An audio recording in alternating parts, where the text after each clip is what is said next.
Bon.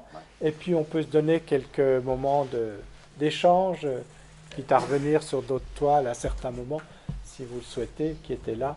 C'est un très court chemin avec Nicolas de Staël, parce que quand j'avais fait la conférence ici, dans cette salle en 2000, en l'année 2000, parce que j'avais été sollicité par des gens qui étaient de Dijon, qui étaient en relation avec le musée des Beaux-Arts, qui m'avaient demandé de faire une conférence. On avait fait une conférence de 3h30. Et c'était marrant parce que on n'avait pas trouvé le temps long spécialement. Voilà, mais on avait pu passer pas mal justement de différentes formes d'œuvres chez Nicolas de Staël. Voilà. Alors, s'il y a des remarques, hein, ou des suggestions, comment?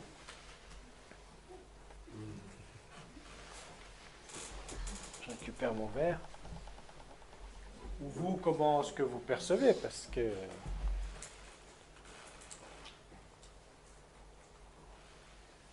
Je le trouve assez tourmenté. assez, Tourmenté. oui. J'ai sens du tourment dedans. Ah bah oui, il y a pas mal de tourments chez ce grand gaillard. Oui, ça l'a tenu quand même pas mal dans sa vie, aussi bien personnelle que d'artiste, enfin de peintre. Oui, oui, tout à fait. Mais le paradoxe, c'est que sans doute ça, c'est juste, mais pas toute sa peinture est tourmentée. Pas du tout. Je vais vous dire, j'étais parti d'une idée après Gianada, c'est que où je comparais Bram van Velde et Nicolas de Staël en me disant, mais peut-être que Bram van Velde a réussi là où Nicolas de Staël a pu échouer. Et puis c'est trouvé que juste dans ces moments-là, je faisais une journée de formation à l'hôpital psychiatrique de Rouffach, et qu'il y a un tableau, je crois qu'il est de 1952 de Nicolas de Staël, ou 53, de Le portrait d'Anne, donc sa fille.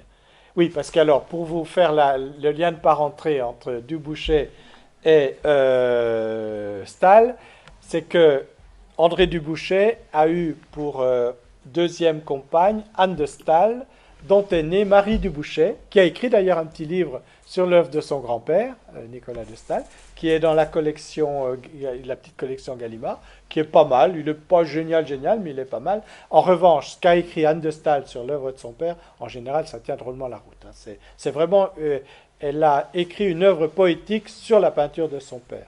Alors j'étais parti sur le tourment. Ah oui, donc, et alors il se trouve qu'au musée Unterlinden de Colmar, vous avez un Bram van Velde et le portrait d'Anne.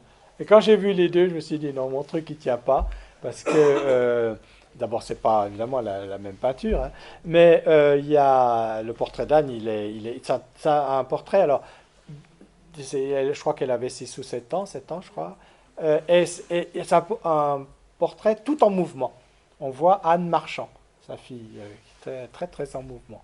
Alors par exemple, c'est vrai que quand vous voyez la cathédrale à la fin, vous avez quand même ce truc noir devant, qui est bon, qui est quand même critique, hein, c'est clair. Et en même temps, juste pour terminer, Comment? euh, quand des fois, je sais pas, la colère, le tourment, qui nous fait ne plus voir, dans l'instant T, le pacifique autour. Il y a Oui. une idée de pacifisme aussi. Il y a les deux qui sont là. Oui, mais ce que vous dites, Jeannette, c'est très juste. C'est que je crois que c'est la force et peut-être la difficulté d'aborder l'œuvre de Nicolas de Staël, c'est qu'il y a ce tourment et cette paix mélangés. Mais dans la simultanéité même de l'œuvre. C'est pas, oui, d'un côté il peint le tourment, d'un autre côté. Par exemple, quand il peint les ciels à Honfleur, alors à la fois c'est très paisible, c'est des tout petits tableaux, parce qu'il allait peindre sur le motif, soit au bord de la mer, soit dans la vallée de Chevreuse, et il a peint des petits tableaux que s'appellent Gentilly, Fontenay, etc. Il sortait pas mal.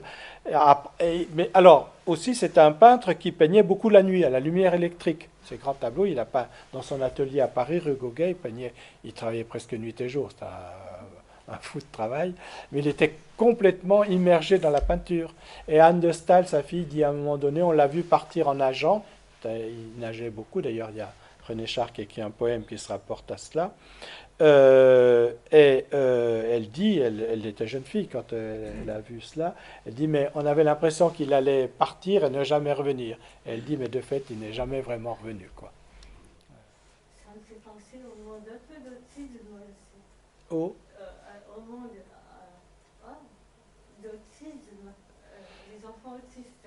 ah, Tu alors, vois un petit peu oui, non, les je dirais pas ça. Non, je dirais pas ça parce on peut pas mettre sur le même plan. Parce que je crois pas qu'il y par aurait. rapport aux tâches, certains mouvements Oui, des arbres. Enfin, c'est ce que ah tu oui, penses. c'est ce côté un peu comme Voilà, c'est ça. ce côté-là. Oui, ça Mais serait. ça ne Oui. veut pas dire que ce soit négatif aussi. Non, non, non, non. Comment dire, Oui. Mais j'ai été très frappé. Bon, ça, c'est pas une peinture qui du tout qui lui ressemble, mais Sylvain Ferrero, qui est un jeune garçon qui a. Alors, quand il était jeune, il a peint, il a fait des expositions. C'est un jeune qui est porteur de la trisomie 21 et qui a peint pendant longtemps. Maintenant, je crois qu'il a arrêté. Et à un moment donné, j'avais écrit un texte pour une de ses expositions. Et alors, Sylvain, il a une force que je trouvais très proche de celle de Nicolas de Staël, c'est le sens de la profondeur. Il peint une mer, mais vous avez vraiment l'étal de la mer, quoi. Il a peint dans ses huiles. Après, il a fait d'autres choses. Mais je dis ça parce que ça m'a fait penser au documentaire qui est passé au Corédia la semaine dernière sur la rose verte qui est dans le Gard. C'est une divinité sur ah oui, les enfants autistes ah oui, et la ce qui est- créativité et tout ce qui est fait avec eux.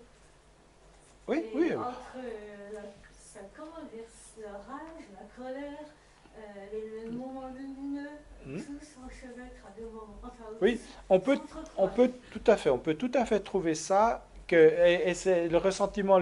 Bon, si vous prenez Piranesi, il y a dans la même période une toile qui s'appelle De la danse. C'est le même, la même intrication comme ça d'éléments, mais toujours ce qui se dégage chez Nicolas de Staël, c'est vraiment, c'est jamais serré sur soi.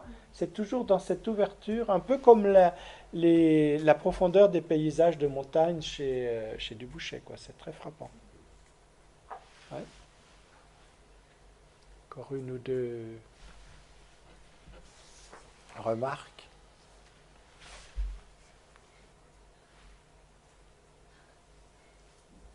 Bon, je pense qu'à un moment donné, vous saturez quand même, parce que l'image, ça sature quand même vite, hein.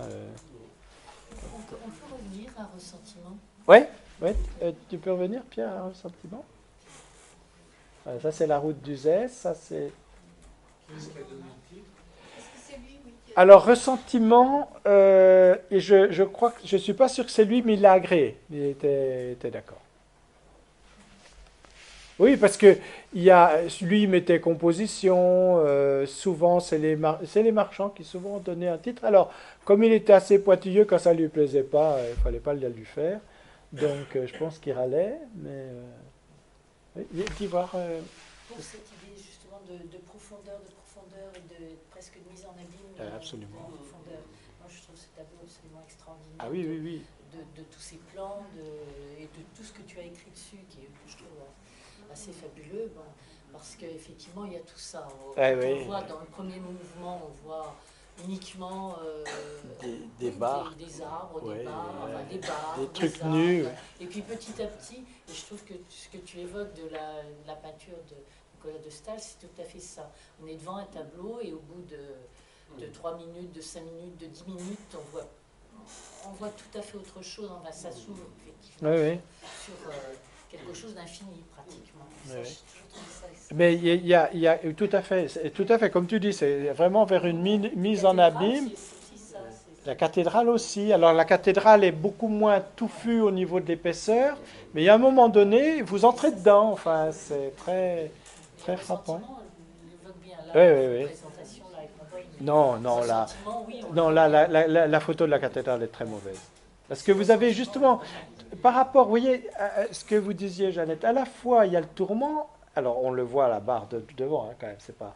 Et puis en même temps, il y a des constantes ouvertures. Si on se laisse... Et puis là, il y a quand même le fond noir de la fin de sa vie qui est un peu critique, là, quand même. Alors...